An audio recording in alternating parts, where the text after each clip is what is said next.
digamos, las herramientas que van a usar específicas, digamos, de TP, de este TP, de compuesta implícita, creo que se puede resumir en 3 puntos, básicamente. Por un lado es la regla de la cadena matricial, para poder calcular la matriz jacobiana de la función compuesta. También está el uso de las redes orientadas. Creo que también se le llama árbol. Creo que algunos profesores o en algún video van a encontrar que le dicen árbol. Que bueno, ahora vamos a ver algún ejemplo. Y por último, el teorema de Cosci-Dini para calcular las derivadas de una función implícita. Para que se está intentando conectar a alguien más.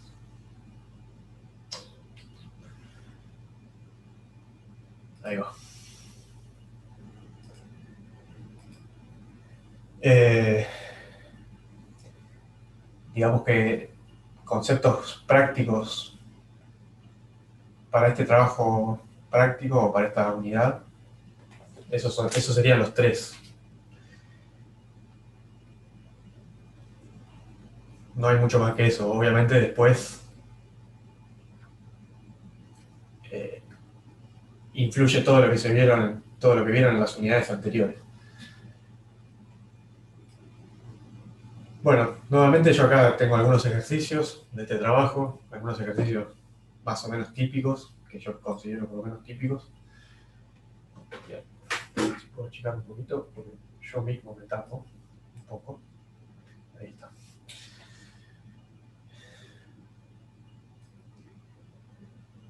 Por ejemplo, este ejercicio. Nos dan una f de xy, que es un campo escalar, y un campo vectorial, que también depende de 2 variables,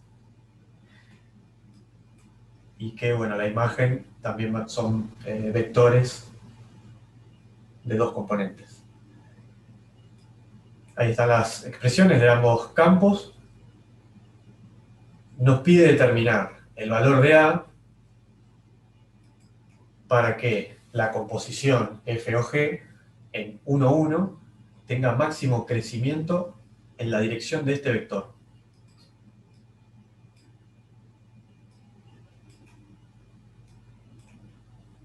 Es decir, que no va a haber que analizar estos campos escalares en particular, sino que su composición. En este caso no hay nada implícito, simplemente es un ejercicio de composición pura, por decirlo de alguna forma. Pero por otro lado, como estamos hablando de crecimiento máximo en alguna dirección, en particular, van a tener que utilizar conceptos que vieron digamos, en la unidad 5 de diferenciabilidad. Por eso, bueno, acá yo puse que para obtener la dirección de máximo crecimiento en la dirección de este vector, se debe obtener el gradiente de h. Si se acuerdan, esta expresión me indicaba el versor, digamos, que me indica la dirección de mayor crecimiento, de máximo crecimiento. Se supone que, se sabe que como este campo escalar es un polinomio, es clase de C1, lo mismo con cada uno de estos componentes de este campo vectorial. Es decir que, ya viendo eso, ustedes saben que son diferenciables. Son diferenciables inclusive en todo punto de cada uno de estos campos. Y en particular, en este caso, en el punto 1, 1, que es donde nos piden analizar. Y que hay que tener cuidado con algo. Este punto 1, 1, ¿pertenece al dominio de qué campo escalar? ¿Del F o del G?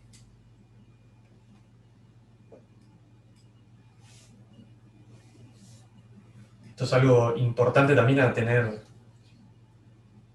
para tener mucha atención cuando se resuelven estos ejercicios, cuando se empiezan con funciones compuestas.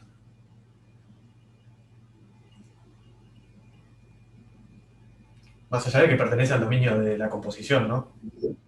¿Sería de F? Perdón. De F porque contendría G. Acuérdense No, que, de G, claro, porque en realidad de G, exactamente. Acuérdense que F, así está escrito de esta forma acá, pero bueno, yo acá hice... no lo escribí, mirá vos. Bueno, ahora antes de subirlo lo agrego. Acuérdense que esto escrito así uno también lo puede escribir como F de G, por decirlo de alguna forma, ¿no? F de G, que a su vez G depende de X, y, como acá. Entonces, este punto, en definitiva, también pertenece al dominio de G.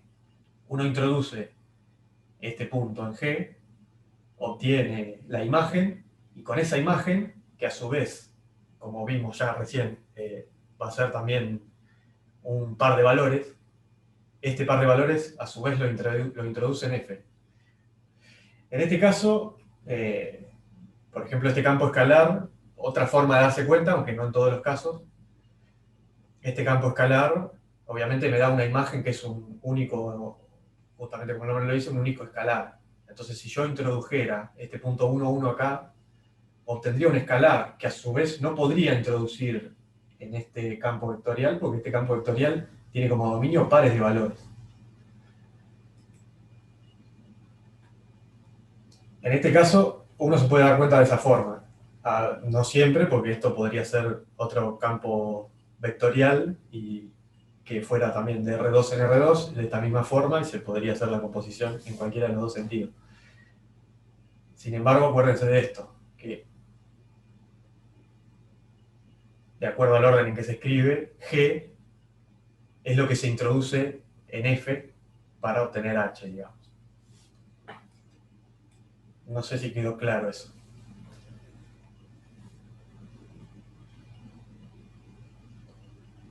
Díganme ahí, no sé quién me había contestado primero. Una chica que me había contestado primero. Sí, sí, quedó claro Sí. ahora. Gracias. Perfecto, perfecto. Bueno,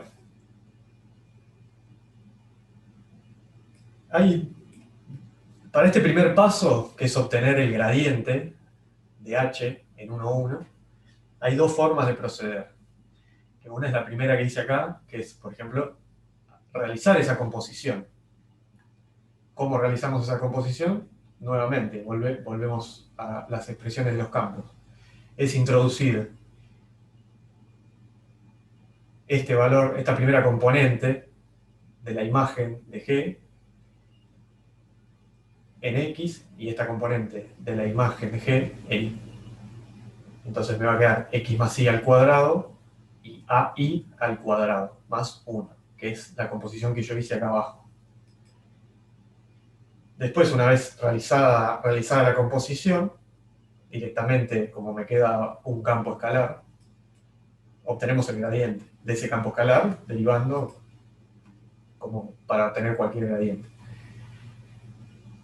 Esta es una forma que yo hice acá. Otra forma, que la anoté al final, es aplicando justamente la regla de la cadena matricial.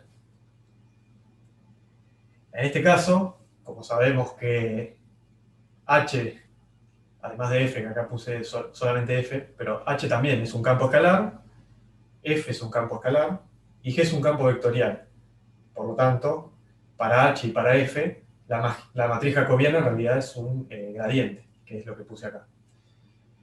Entonces, por ejemplo, para obtener directamente el gradiente de H en 1,1, obtienen el gradiente de F en el punto correspondiente de G para 1,1 y la matriz jacobiana de G en 1,1. ¿Esto qué significa? Que ustedes introducen el punto 1,1 en G y van a obtener, por ejemplo, acá 2 y A. Este punto es el que luego introducen, el punto 2A, es el que luego introducen en F, en realidad. Por eso se escribe de esta forma. Que bueno, es lo que dice acá, en definitiva. Es el gradiente de F, que, bueno, calculé acá las derivadas respecto de x y de y, de f, evaluado en ese punto 2a que había hallado recién. Por, sí, la matriz jacobiana de G, porque bueno, es un campo vectorial de R2 en R2.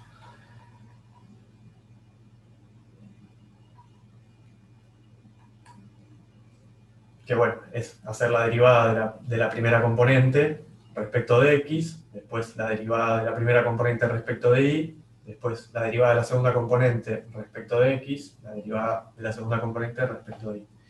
Que en definitiva, si se fijan, la derivada de esto es, respecto de x es 1, respecto de y es 1, respecto de x la segunda componente es 0, y respecto de y es a, que bueno, es la matriz jacobiana que me quedó acá. Después simplemente es multiplicar este vector por esta matriz jacobiana. Acuérdense que se multiplicaba el vector por cada uno de los vectores columna. Es decir, 4 por 1, 2a por 0, más 2a por 0. Y lo mismo para el otro. Cada uno de esos resultados es cada una de las componentes de, en este caso, este vector que se corresponde con el gradiente de h. Acá yo obtuve esto. Acá yo aclaré algo que tiene que ver con la teoría, un poco, que uno puede aplicar esta regla de la cadena matricial, justamente porque por lo que mencioné al principio, que tanto f como g son diferenciables en todo su dominio por ser polinomios. Volvamos acá arriba. Acá lo hallé de la otra forma, haciendo la composición y directamente sacando el gradiente de ese campo escalar una vez hecha la composición. Obviamente me tiene que dar lo mismo, y acá tengo el gradiente. Ahora bien, nos pedía que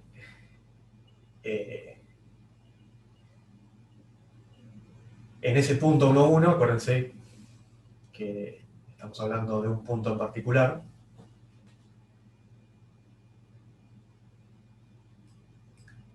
yo tengo que obtener la dirección, tengo que obtener el valor de A para que me dé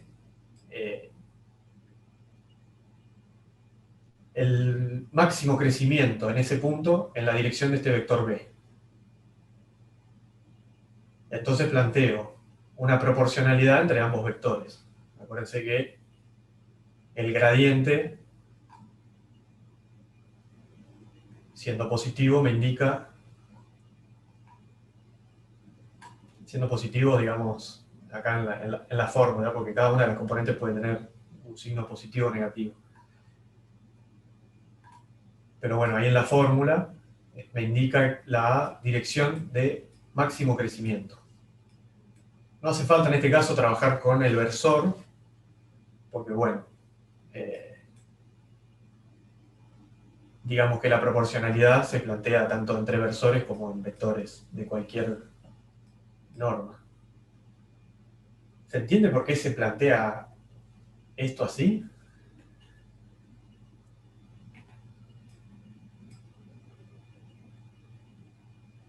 ¿Se entiende, digamos, qué es lo que se está buscando? No del todo, ¿lo podrías explicar de nuevo? Dale, dale, no hay problema. Perdón, Sí. ¿te puedo preguntar si yo entendí bien? ¿Se está Ah, buscando que sea paralelo al vector? ¿Puede ser? claro, en definitiva, al tener la misma dirección, en realidad son paralelos, ¿no? Claro, por eso Por eso acá. es que se plantea esta proporcionalidad, exactamente. Claro.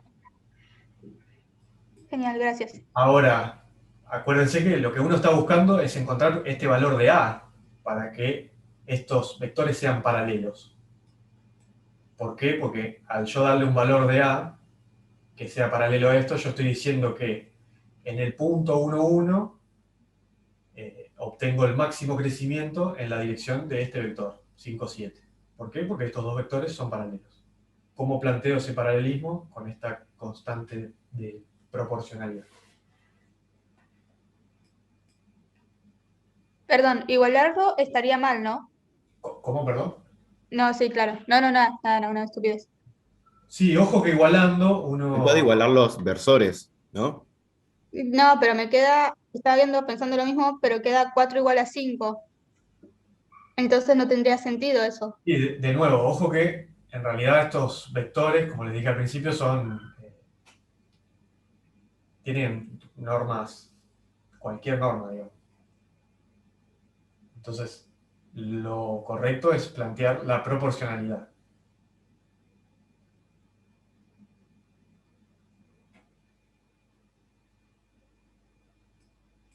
Piénsenlo de esta forma. Tienen un vector o un versor, inclusive, que al multiplicarlo por un k, lo único que va cambiando es la norma. Sin embargo, la dirección y el sentido se siguen manteniendo. Bueno, el sentido, a menos que este k me cambie de signo, el sentido también se sigue manteniendo. En principio, bueno, lo que me interesa es que la dirección se siga manteniendo.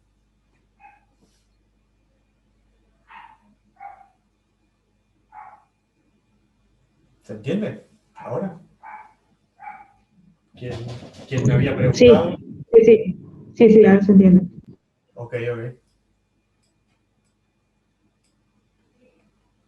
Buenísimo.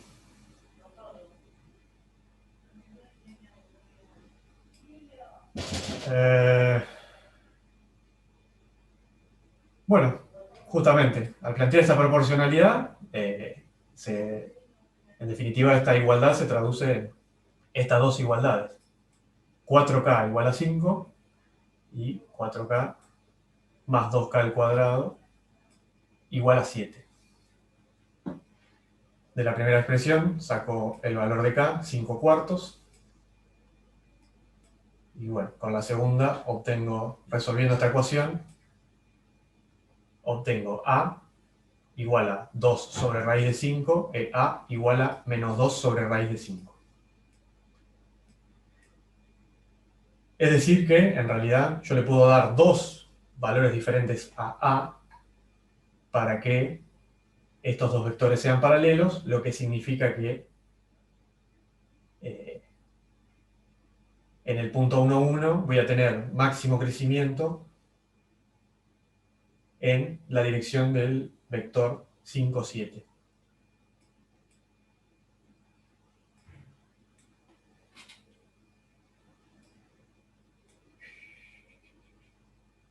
Bueno, acá lo que hice simplemente es calcular ese gradiente, calculé la norma también, para hacer una pequeña verificación.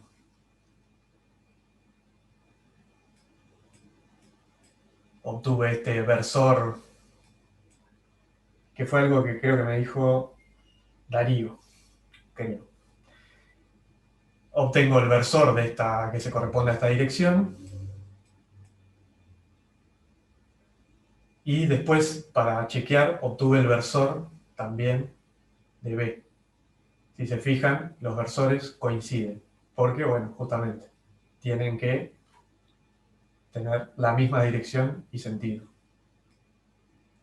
Después revisen las cuentas, pero bueno, acá me verificó. No sé si se entendió un poco esa pequeña verificación que hago.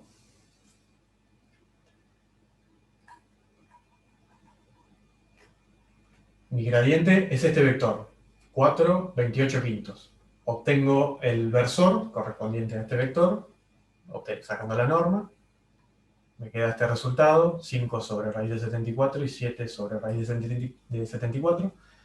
Llegué a esto, digamos, haciendo algunas operaciones ahí. Después, si se fijan, el vector b, ¿cuál era? 5, 7.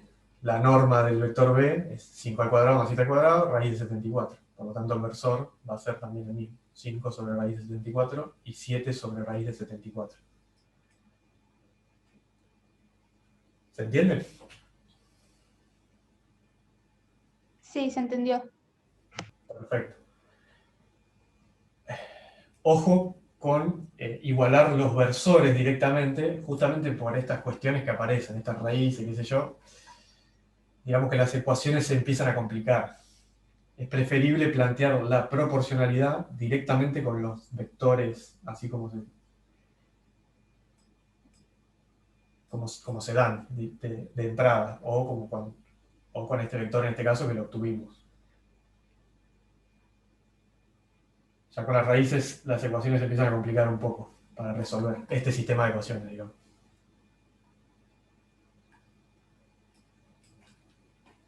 Empieza a haber pasajes de raíces y cuadrados extraños y hay que empezar a resolver cosas bastante engorrosas.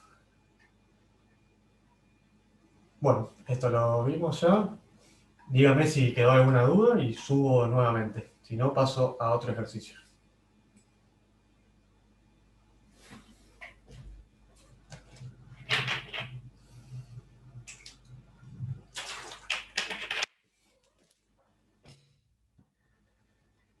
¿Ahí?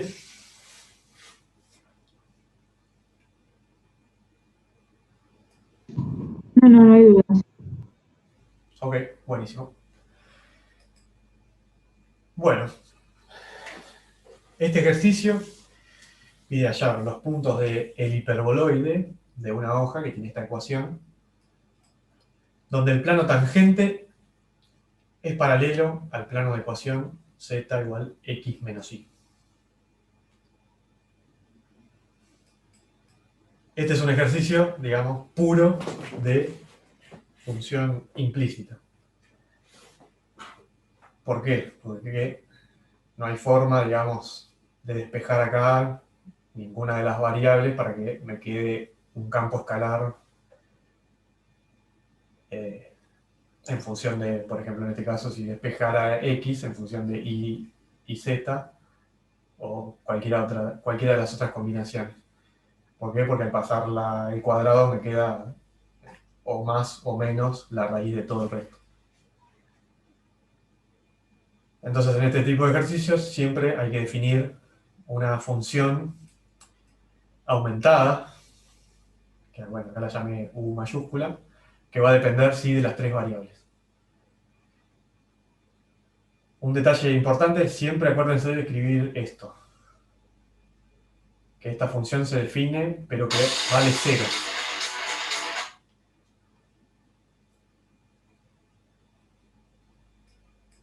O sea, por más que les resulte obvio, escríbanlo igual.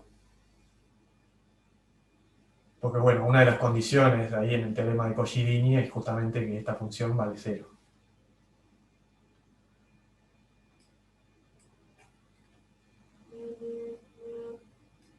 Bueno, obtengo el gradiente para obtener la ecuación del plano tangente en un punto genérico en este caso. Acá anoté algo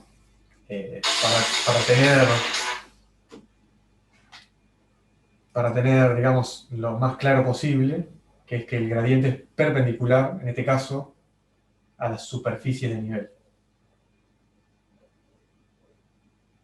Porque, bueno, acá en realidad estamos hablando de tres variables, o sea que esto tiene superficies de nivel, y no curvas de nivel como por ejemplo un campo escalar con dominio en R2.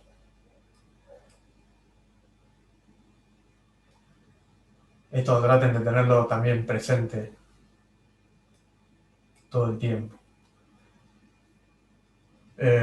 Bueno, planteo acá la expresión del plano tangente en este punto genérico, que llamé A. Llamé A un poco para no escribir todo, pero después igualmente hay que desarrollarlo para hacer las distributivas. Planteo las distributivas. Acá marqué en otro color, digamos, dónde me quedaron las variables para obtener un vector normal a este plano tangente, que bueno, yo acá lo llamé B1, que bueno, cuyas componentes son 4x0, menos 4y0 y 2z0. Después yo tenía este plano, al cual yo quería obtener este punto, digamos, o puntos, porque pueden ser más de uno, x0, y0 y z0, en los cuales justamente el plano tangente sea paralelo a este plano que ya nos dan en el ejercicio, z igual x menos y.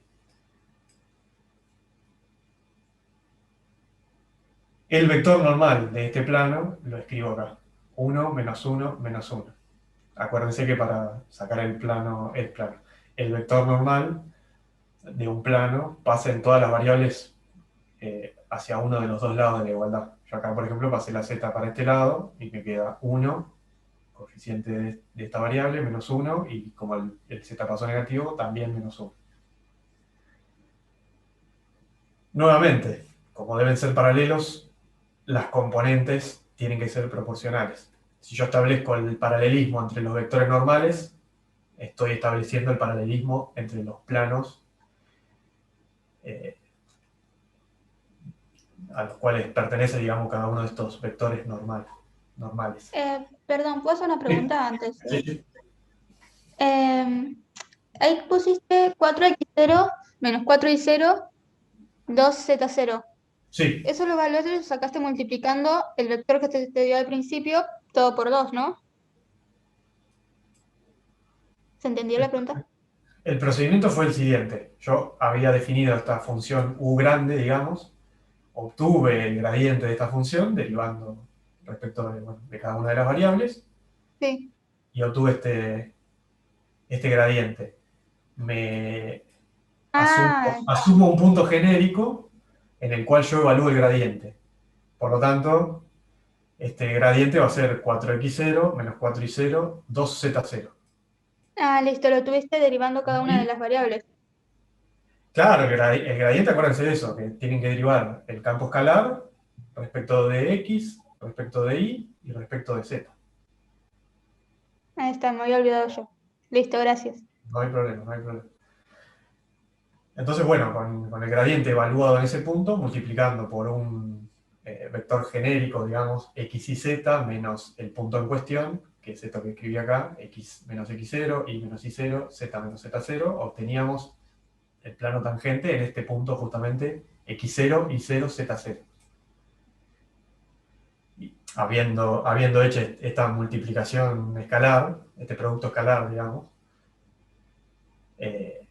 obtengo directamente la ecuación del plano tangente, en este caso en el punto genérico x0, y0, z0. Después de esta ecuación del plano tangente obtuve las componentes de un vector normal a ese plano. Simplemente con los coeficientes, ¿no? 4x0 menos 4y0 y 2z0, que es esto que escribí acá. Después yo tenía un plano ya perfectamente definido, del cual obtuve también el vector normal. Entonces planteo el paralelismo entre esos vectores normales. Nuevamente de la misma forma que en el ejercicio anterior, con una constante de proporcionalidad. O sea, nuevamente me van a quedar, en este caso, me quedan, como estos vectores son de 3 componentes, 3 ecuaciones relacionadas a través de este coeficiente de proporcionalidad. Que ahora que me doy cuenta, acá me acordé de aclarar que ese coeficiente de proporcionalidad tiene que ser distinto de 0, pero acá no. Antes de subirlo, lo voy a aclarar también. Este K tiene que ser distinto de 0.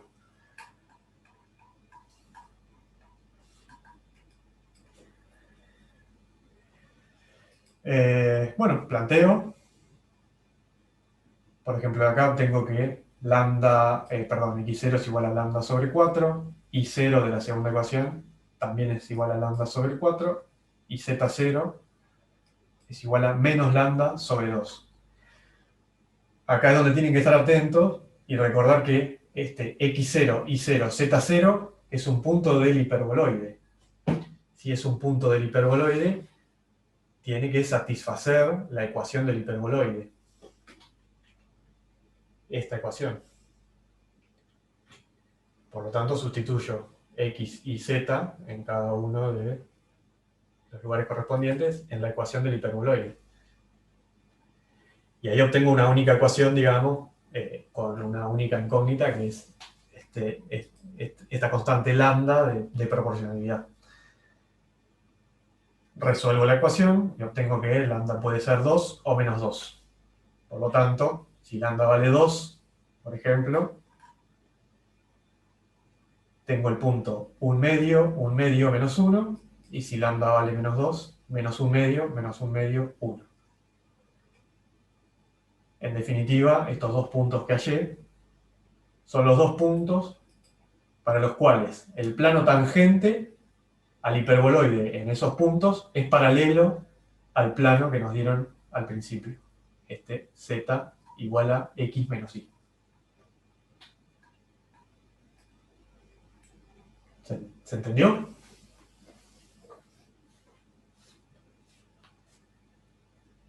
Sí, Ok.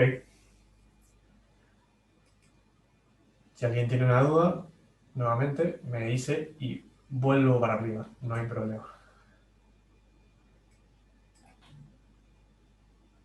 Bueno, otro ejercicio. Tenemos que considerar esta composición. Nos dan el campo vectorial G y un campo escalar, que en este caso sí está definido en forma implícita, a través de esta expresión. Entonces acá sí ya están, digamos, los dos conceptos en un ejercicio combinado. Estos ejercicios en los cuales están separadas las cuestiones sirven para practicar, digamos, sin entrar en mayores complicaciones, pero en general los parciales, y los finales también, van a tener ejercicios de este tipo, que combinan tanto función compuesta como función, junto con función implícita.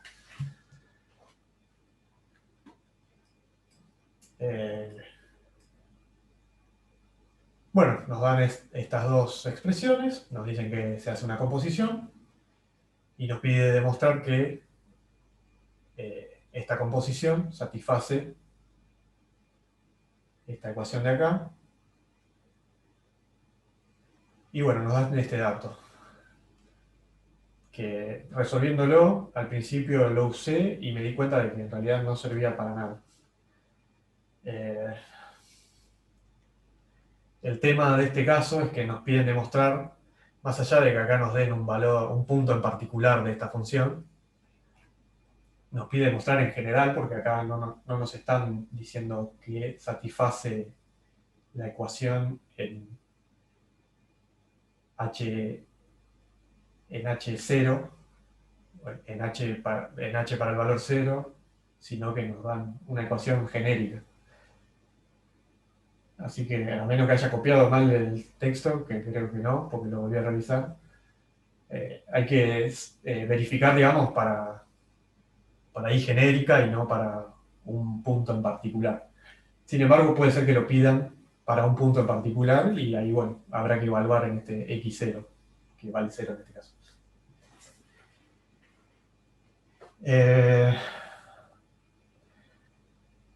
Bueno, el problema cuando hay una función implícita es que no se puede hacer, digamos, la composición muy directamente, ¿no?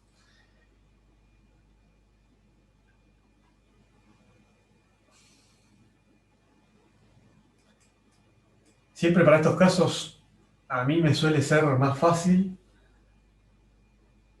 realizar redes orientadas, o árboles, como quieran llamar, de tal forma de ver de qué depende de cada una de las variables dentro de la composición, ¿no? Acuérdense nuevamente que esto es una composición f o g, o sea que el primer valor de entrada es la variable de g, en este caso, que es x. Con x yo obtengo un par de valores, que acá voy a llamar u y b, porque, bueno, básicamente acá estos valores u y b son los que se introducen luego en f, luego de realizar esa composición. Por lo tanto, f, que en realidad f es h y es i, en este caso, o acá podrían poner f una vez realizada la composición, ¿no?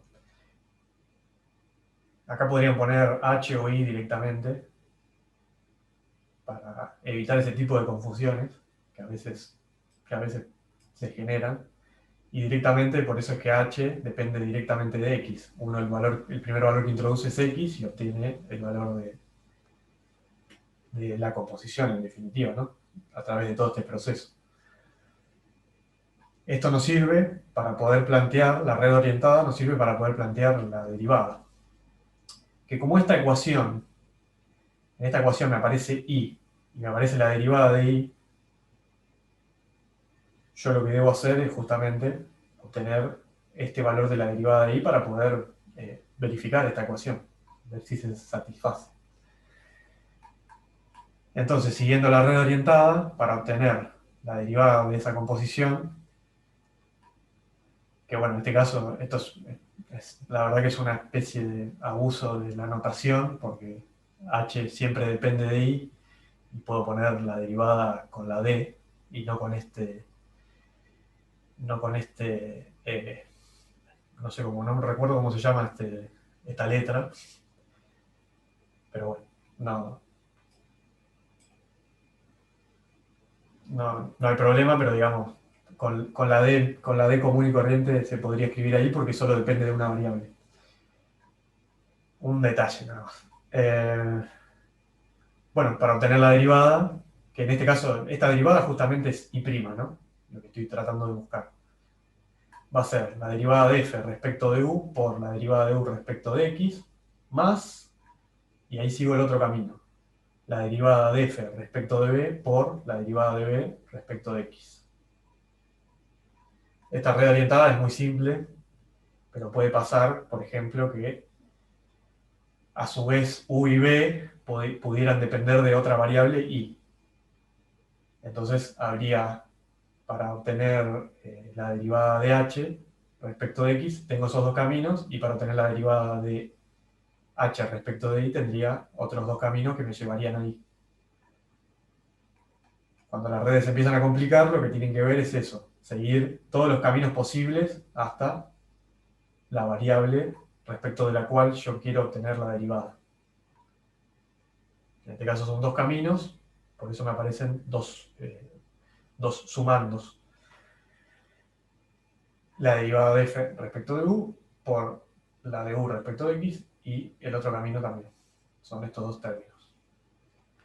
Ahora bien, yo tenía que u y b eran estos dos términos, obtengo sus derivadas, obviamente respecto de x, porque solamente dependen de x, ahí obtuve las derivadas. El problema que tengo ahora es obtener la derivada de f respecto de u y la derivada de f respecto de b. ¿Por qué tengo problema ahí? Porque justamente esta función f de uv está definida en forma implícita. O sea, yo de acá no puedo despejar la i para que me quede dependiendo únicamente de u y de b. No es posible. Entonces, nuevamente, paso a aplicar Cauchy-Dini y me genero una función aumentada. Nuevamente, acuérdense de igualar a 0. La función aumentada en este caso es directamente la función implícita, de tal forma de que ahora va a depender esta función aumentada de u, b y de i. Y acá sí aplico estas reglas de derivación de Cauchy-Dini. Para eso, acuérdense que bueno, la derivada de la función minúscula en este caso va a ser la mayúscula respecto de u sobre la derivada de la mayúscula respecto de i, cambiado de signo, y acá también cambiado de signo, pero en este caso para obtener la derivada respecto de b. Esta regla es, creo yo, bastante fácil de recordar porque digamos que siempre por la derivada que se divide es aquella que yo agregué, digamos, para aumentar esta función. Si mi f minúscula dependía de u y de b, al aumentarlo acá, agrego esta variable i, esta es la derivada que va dividiendo. Pero bueno, para obtener estos cocientes tengo que obtener primero cada una de estas derivadas parciales. Respecto de u, derivo toda esta expresión respecto de u, obtengo esta expresión 1 sobre u, lo mismo para derivar respecto de b, obtengo 1 sobre b, lo mismo respecto de i, obtengo 1 más 1 sobre i. Hago los cocientes. Bueno, acá no salió muy bien la liñita esta, pero bueno, esta es la derivada respecto de u, que me queda esta expresión, y la derivada respecto de b, que me queda también esta otra expresión. Y ahí obtuve, ya tenía, bueno, muy fácilmente había obtenido la derivada de b respecto de x y la derivada de u respecto de x. Ahora obtuve estas otras dos derivadas, habiendo hecho todo este procedimiento. Sustituyo. Bueno, hago ahí las operaciones.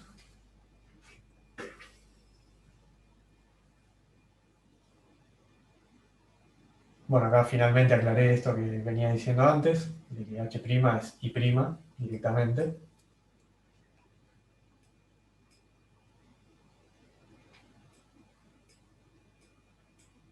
Bueno, me quedó esta expresión de i', en definitiva. Acá, ¿dónde sustituyo? Bueno, en la ecuación que me piden verificar, que es esta de acá. Entonces, i', que era todo eso que me había dado ahí, lo sustituyo acá. Entonces me queda, bueno, 1 más i por i', que es todo esto, más 1 más 2x por i. Y bueno, ahora para demostrar que esto es igual a 0, simplemente hay que empezar a operar y todo lo máximo posible y tratar de que se me simplifique todo a 0. Si eso no sucede, no logré demostrar.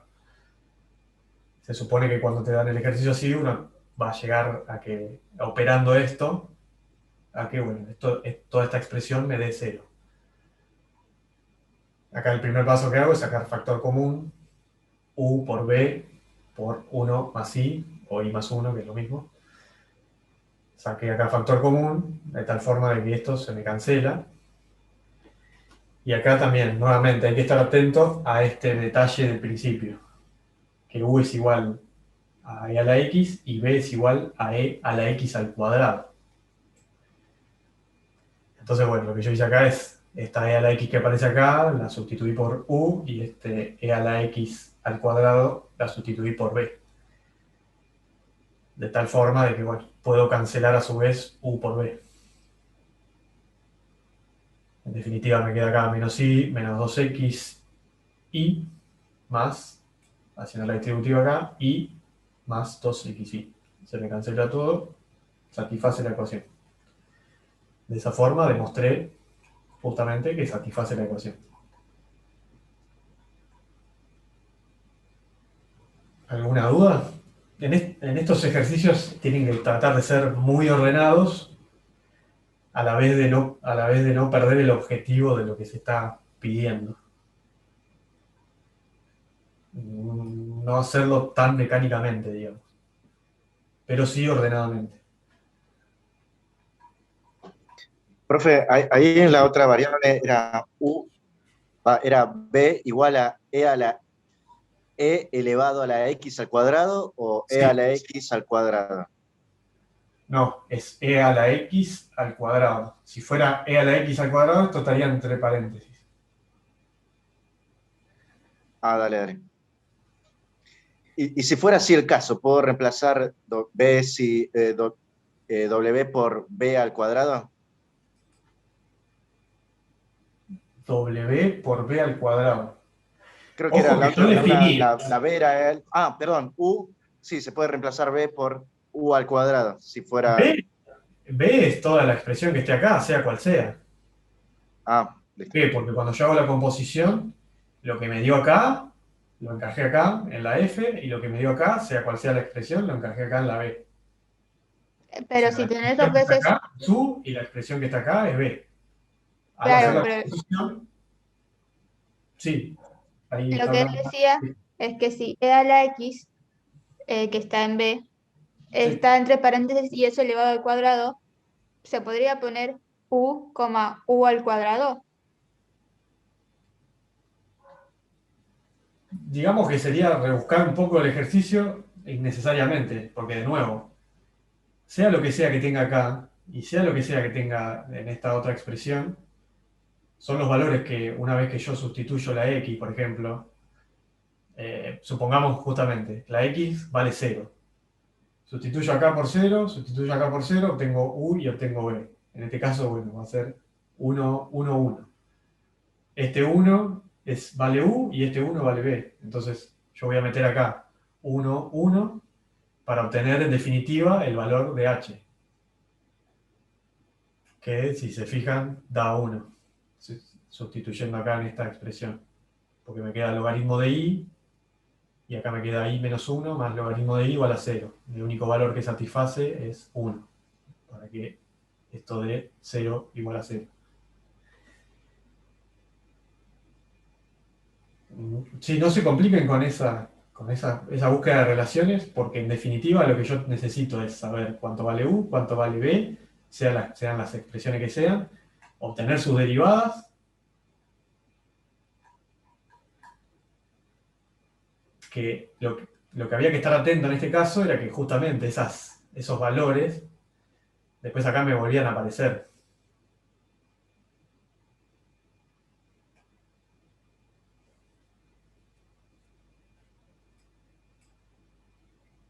Y en definitiva, bueno, acá cuando yo derivaba respecto de u y de b para obtener las f', me quedaban expresiones dependiendo de u y de b, que son las variables justamente de f. Por eso, si hacen algunas sustituciones, qué sé yo, se van a complicar. Si empiezan a buscar alguna relación entre estas dos expresiones. Puede haberla, puede no haberla. Pero no la busquen y no la expresen así porque se van a complicar.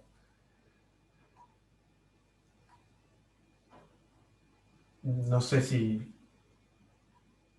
respondí a la pregunta o me fui por la rama. Sí, sí, dale, gracias, profe. No hay problema. Bueno, no sé, ¿alguien quería preguntar alguna otra cosa?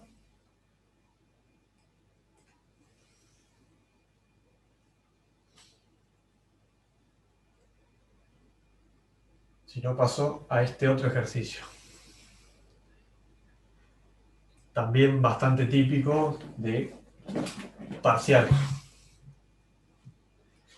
en el cual se combina de vuelta funciones compuestas e implícitas.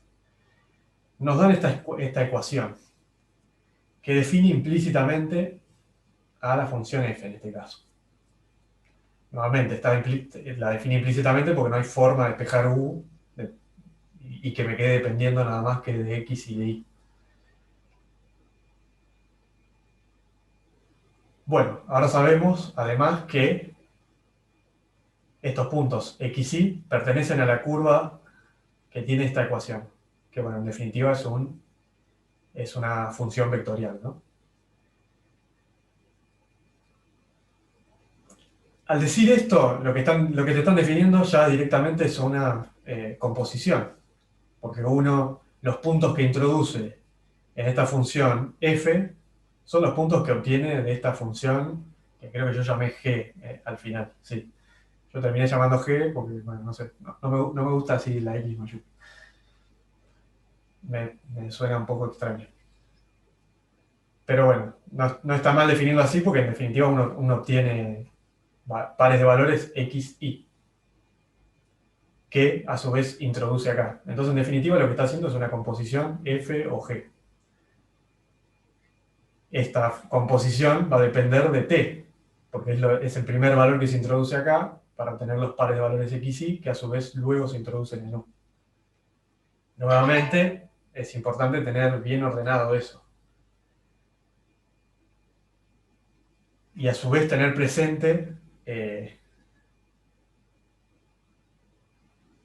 qué dimensión de puntos o vectores se introducen en cada una de las funciones. En este caso, para esta función vectorial, simplemente depende de una única variable que esté. Ya este campo escalar depende de x y de y. Entonces puede haber correspondencia entre esos puntos al hacer la composición, pero son puntos que pertenecen a distintos dominios. Por ejemplo, acá para t0 igual a 2, yo sustituyo por 2 en estas expresiones y obtengo un punto, no sé, A0. No sé cómo lo llamé acá, ahora me fijo. Pero obtengo un punto, pero que ese punto que obtengo, al introducirlo acá, ya pertenece al dominio de esta otra función. Tengan cuidado con eso a la hora de escribir, a la hora de tener en cuenta la notación, digamos. Bueno, yo me inventé acá esta g para no llamarla x, Y bueno, acá me olvidé, vamos a aprovechar antes que me olvide. Esta es una función vectorial.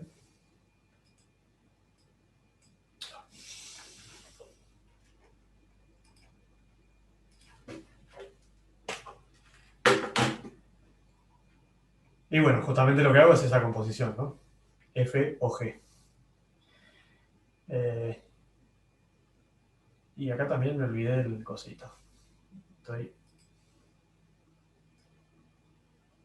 Estoy negado con la liñita de la G.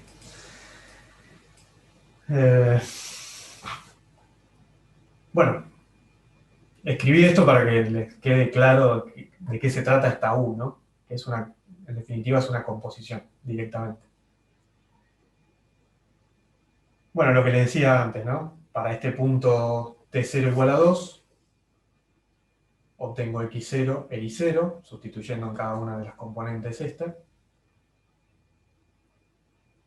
Bueno, igual hay algo que no dije, que es muy importante, que es lo que estamos buscando, ¿no? Hay que verificar que H, que es justamente esta composición, sea decreciente en este punto T0, ¿no? En definitiva, esta H es una función escalar. La composición de este campo escalar y, y esta función vectorial me resulta en una función escalar común y corriente. ¿Se acuerdan qué sucedía o qué debía suceder para que una función sea decreciente en un punto?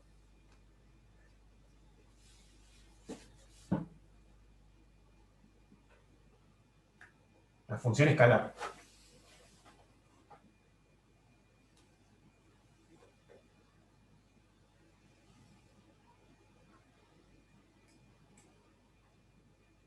¿Alguien que se acuerda? ¿Cómo evaluábamos que una función en un punto era creciente o decreciente?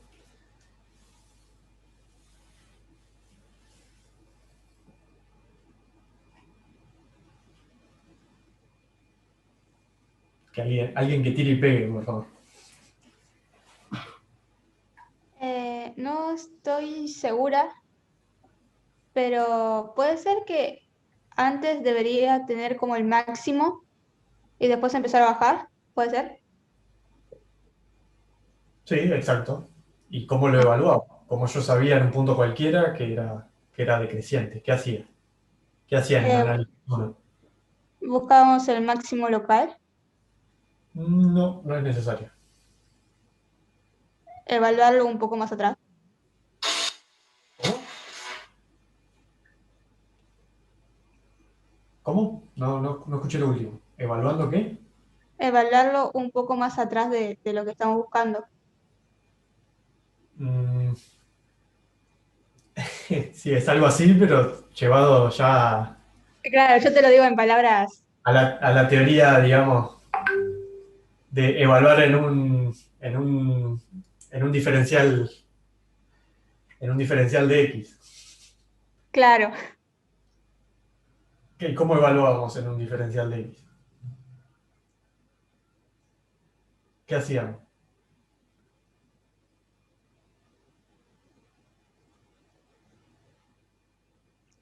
hasta ahí llegó mi memoria.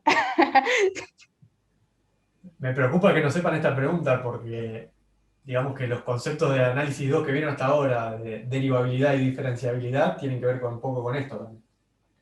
Acuérdense que en análisis 1, nosotros para evaluar el crecimiento o decrecimiento, analizábamos, digamos, los signos de la función derivada.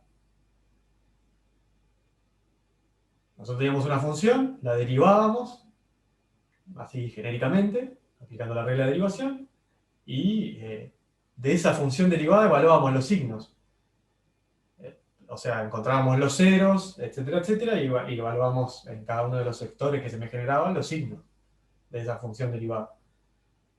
Si la función derivada en un sector era negativa, ¿qué significaba?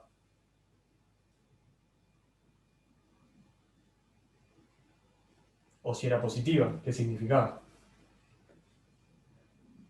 No sé si se acuerdan de esto. Nosotros teníamos...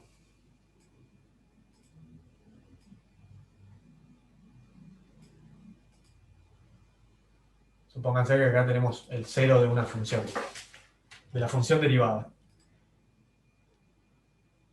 Si teníamos un cero es porque cambiaba de signo a menos que haya un máximo o un mínimo justo en ese cero. Me refiero a cero, no al valor cero, sino al lugar donde la función derivada corta el eje de las x, ¿no? Supónganse que me da así el signo de la función derivada.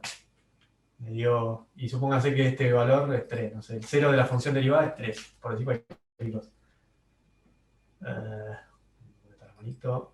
Ahí está.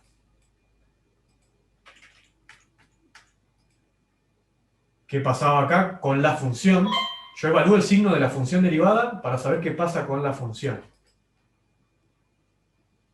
¿Qué pasaba acá con la función y qué pasaba acá con la función? Traten de hacer la mayor memoria posible porque me estoy preocupando.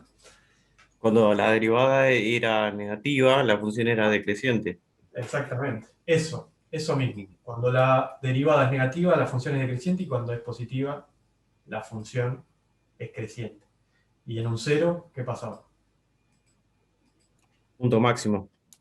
Sí, O mínimo. claro, un extremo, digamos. Un extremo local.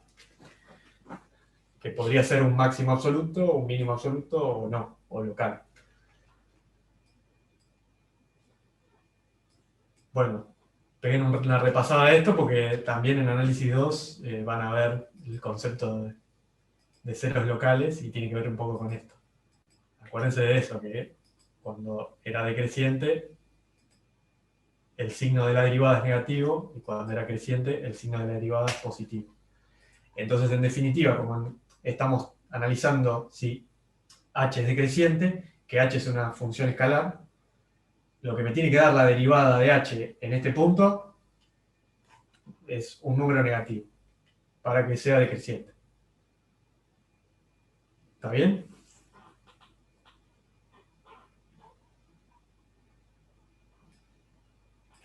¿Se entendió eso? Sí, se entendió. Buenísimo. No sé dónde me había quedado. Bueno, creo que estaba en esto. Tenía, bueno, mi punto T0, 2, para obtener el punto correspondiente a F, que está evaluada en XY. Entonces obtenía X0 e Y0. Entonces, bueno, acá lo llamé. Bueno, ahí me quedó un poquito cortado el 2. Vamos a corregirlo, aquí estamos. Y no se lee bien.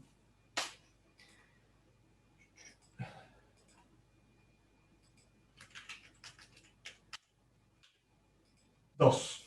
Entonces, mi punto, que sí lo llamé a 0, a sub 0, es el 1, 2.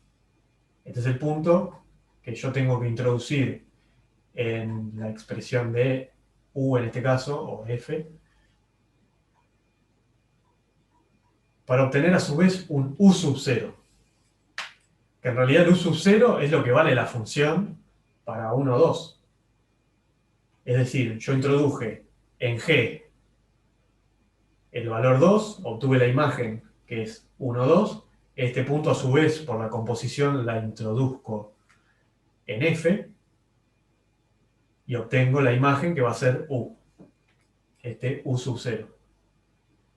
O sea que en definitiva, la composición, al introducir yo el valor de 2, en la composición al final obtengo el valor 1. Es decir que h de 2 es igual a 1. O U sub 0, como lo llamé acá, es igual a 1. ¿Se entendió eso?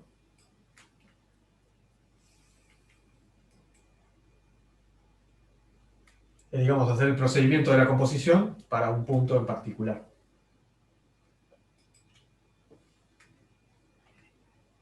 El detalle que hay, digamos, para obtener acá U sub 0 es que justamente esta función está definida implícitamente. Entonces yo tengo que resolver esta ecuación. En general, cuando necesitan hacer esto, resolver estas ecuaciones así, que están implícitas, siempre prueben con 1 o con 0, o tal vez con menos 1. Pero en general con 1 o con 0 ya se resuelven. porque si no sería muy complicado resolver la ecuación implícita. En todos los problemas que van a encontrar, siempre se resuelven o con 1 o con 0. Prueben con eso, si no les da, revisen de vuelta. Pero bueno, acá con 1 verifico esta ecuación, ¿no? Porque acá me queda 2, esto me queda e a la 0 que es 1, 2 más 1, 3, menos 3, 0.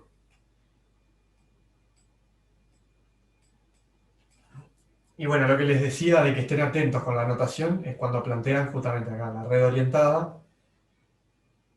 ¿Para qué busco la derivada de h respecto de t? Es para ver que si me da negativo es decreciente.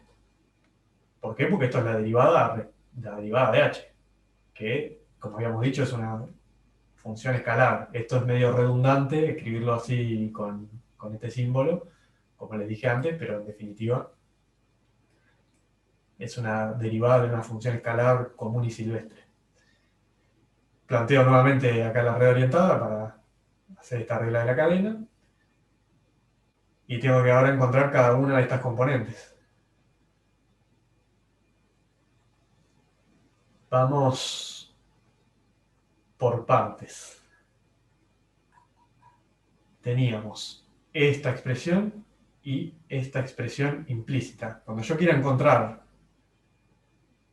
las derivadas de f respecto de x y de y, como es una función implícita, para encontrar este y para encontrar este, sí o sí voy a tener que aplicar Cosciolini nuevamente, definiendo esta función f mayúscula aumentada, digamos, a la cual le agrego esta variable u, que en esta función la considero como una variable, ¿no? Y ojo, de vuelta, que esta función ya depende de 3 variables. Entonces no le pongan el mismo nombre al punto que hallen para evaluar en esta función las derivadas. Acá le había puesto A0, A sub 0, a un punto 1, 2, que tiene 2 componentes. Este punto X0, Y0, U0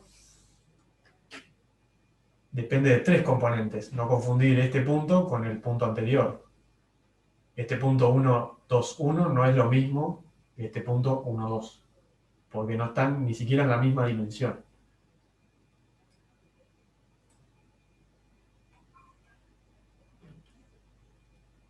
Pero bueno, me definí esta función aumentada.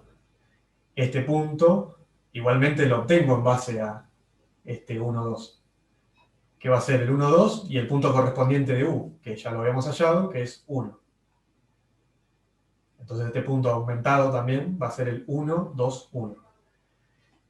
Y tengan cuidado una vez que escriban, digamos, las expresiones de Cosciolini, ver qué evalúan, en qué punto evalúan cada una de estas funciones. Fíjense que yo acá la f minúscula la evalúo en A0, porque f minúscula depende de 2 variables.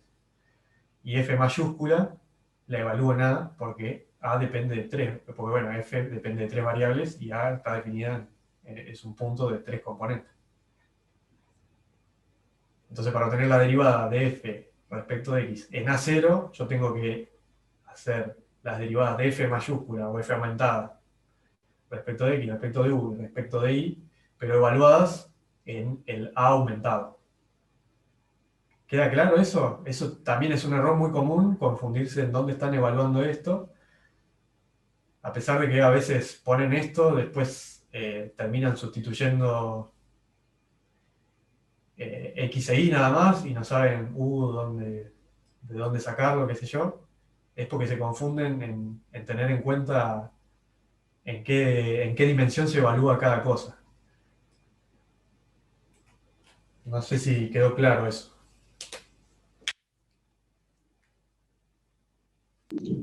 Sí, quedó claro. Buenísimo. Así que bueno, en definitiva, yo me armé esta función aumentada y para encontrar las derivadas de la función no aumentada, o en este caso la f minúscula, tengo que obtener las derivadas de esta función aumentada, en principio. Que es lo que obtengo acá abajo, ¿no? F'x, F'y y F'u, que a su vez lo tengo que evaluar cada uno en en el punto aumentado, en este punto 1, 2, 1.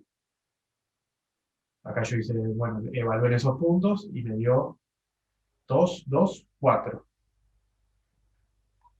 Hago los cocientes, cambiando de signo acá, y me quedó f minúscula respecto de x y f minúscula respecto de y, me quedó menos un medio y menos un medio. Es decir, ya obtuve este valor y este valor. A su vez yo tenía que obtener los valores de la derivada de x respecto de t y de y respecto de t. ¿Eso de dónde lo obtengo? De la función vectorial. Esta expresión, al resolverla o al reemplazarla por un valor t0, yo obtenía un x0. Y en esta otra componente tenía un y0, que a su vez después yo introducía en esta función f. Entonces, en definitiva, la derivada de x respecto de t es esta, y la derivada de y respecto de t son estas funciones derivándolas, ¿no? Que es lo que escribí acá abajo. X' e y'. Derivé esas dos componentes de esa función vectorial, que me quedaron estas expresiones. Que a su vez, fíjense que acá yo pongo que eso tiene que estar evaluado en t0.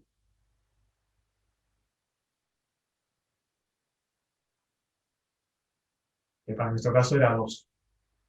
Evalúo en t0, me quedó 4, 1, y hago la cuenta. Ya tengo todos los valores de la derivada de f respecto de x, de la derivada de f respecto de y la derivada de x respecto de t, y la derivada de y respecto de t. Hago la multiplicación, veo que me da menos 5 medios. Volviendo a lo que vimos al principio, ya si es un número negativo, yo ya sé que en este punto la función es decreciente.